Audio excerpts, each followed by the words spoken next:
There's nothing better than a beautiful gingerbread village at Christmas time, especially when it's filled with Christmas light. The problem is, I don't possess the baking skills to pull this off. However, I do possess the crafting skills, so I crafted my gingerbread village. Make yourself comfy, grab a cocoa, maybe a couple cookies, and I'm going to walk you through all the steps so that you can make one too.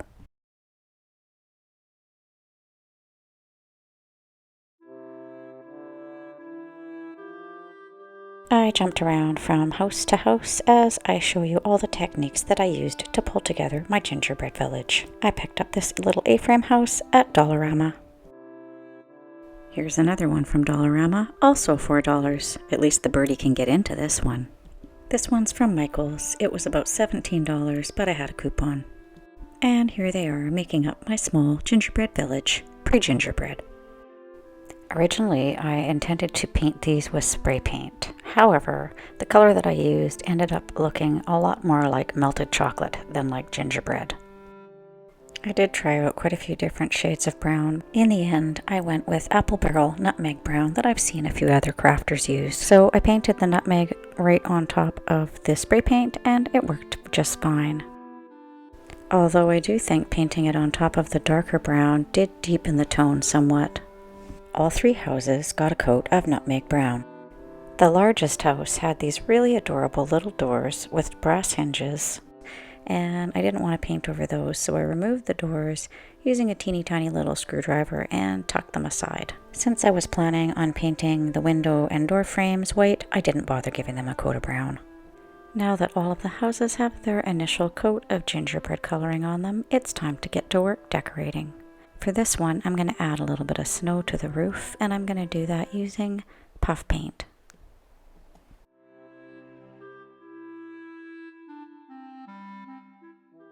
Because I want to stick to a baking theme for these gingerbread houses, I'm sticking with things that are candy in nature. So the windows are kind of done as if they were icing, so I'm just using white paint on the windows. And the nice thing about these is that they're a little bit raised, so you can just paint on the top section and hopefully not have too much overlap.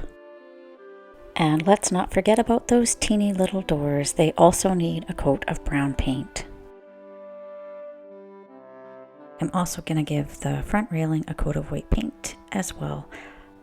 This is only the first coat. I think in the end I probably did 2 or 3 coats. You would probably use less coats if you didn't paint it with the gingerbread color to start. And if you do overlap your white on the brown, it's not a big deal because you can always go back and apply the brown paint back on top. I decided to use one of these wooden Dollar Tree rings around the opening on the birdhouse to make it kind of like a wreath. So I gave it a coat of key lime green and then secured it in place using hot glue. It's a perfect fit. I used these floral shaped sequins to decorate the wreath, and then I topped them off with a pearl. And then I added these Dollar Tree snowflakes in white. And there's our awesome wreath. I'm using Tulip brand 3D dimensional fabric paint or puff paint and these awesome peppermint candies that I picked up on Amazon, and I will have a link in the description box to my Amazon shop where I'll have everything listed that I've used in this video today. I'm attaching the candies using hot glue, but I'm adding a line of the 3D paint so that it gives the look of icing being squished out underneath the candies, which is how they would be attached if they were on a gingerbread house.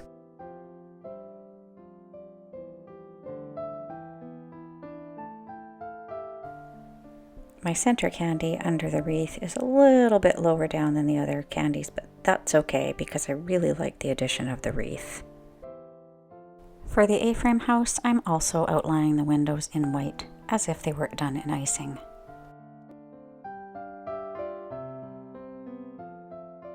The top of the A-frame and the smaller A-frame over the door are both getting a coat of white acrylic paint to make it look a bit more snowy. The doorknob on the front door is getting a coat of holiday red. You're going to want to use a short, thin brush to do this. And while I've got my holiday red out, I'm also going to do the newel post cap on the end of the banister. Let's not forget the teeny tiny doors that I took off the big house.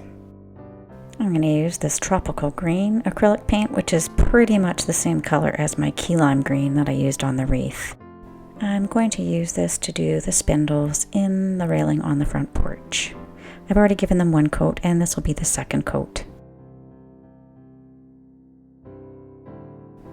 I'm also going to add some of the same green onto these stepping stones at the front of the house. I'll add some glitter later so that they look like gumdrops. So this is about my third coat of green on these steps. And while the paint is still wet, I'm sprinkling on just a little bit of iridescent, sort of holographic white glitter, so that now they look like gumdrops. I'm using these same candies, my peppermint swirl candies from Amazon, on the A-frame roofline, and I've laid them out in advance just to mark the place because I'm a little spazzy about stuff like that. And then I'm just using a little bit of my puff paint to give the icing effect underneath them and attaching them down using hot glue.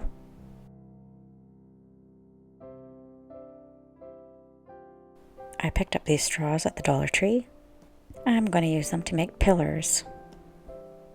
This is super easy to do, just measure, cut, and then glue into place using hot glue.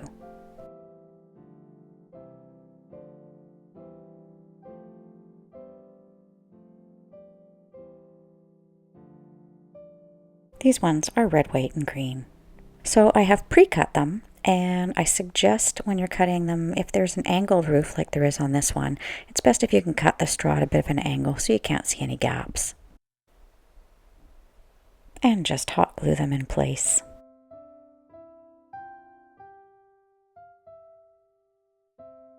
As you can see, there's a little hole left over here where the bird perch was, so I'm just using a little bit of wood filler to fill that in, and I just rubbed it in using my finger, and then once it was dry, I gave it a light sand, very light sand, and then I just painted over the area using the gingerbread color of nutmeg brown.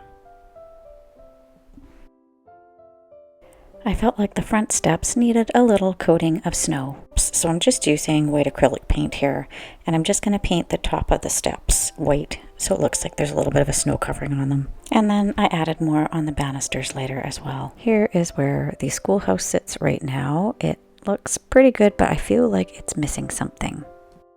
That's better. I decided that I wanted to add a little bit of light to my gingerbread houses. I purchased these RGB puck lights from Amazon. They are waterproof, and although I didn't need waterproof for this particular project, I did need them to be a certain size. As you can see, they fit nicely in the dimension of this house.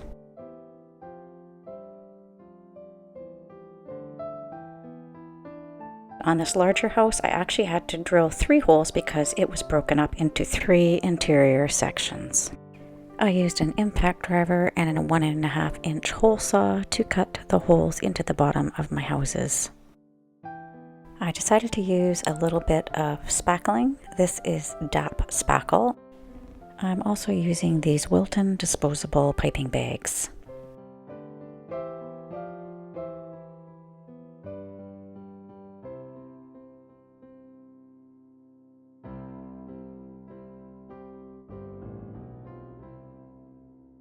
This worked well to make an icing line between the 2 layers of the scalloped roof on this house. And if you make a little mistake, this stuff is pretty forgiving. I used it on the roof of the house in the shingle lines. However, I didn't really like the way it was working, so I wiped it off and I ended up with this happy accident. So as to not bore you to tears, I'll just review the other things that I painted on the houses.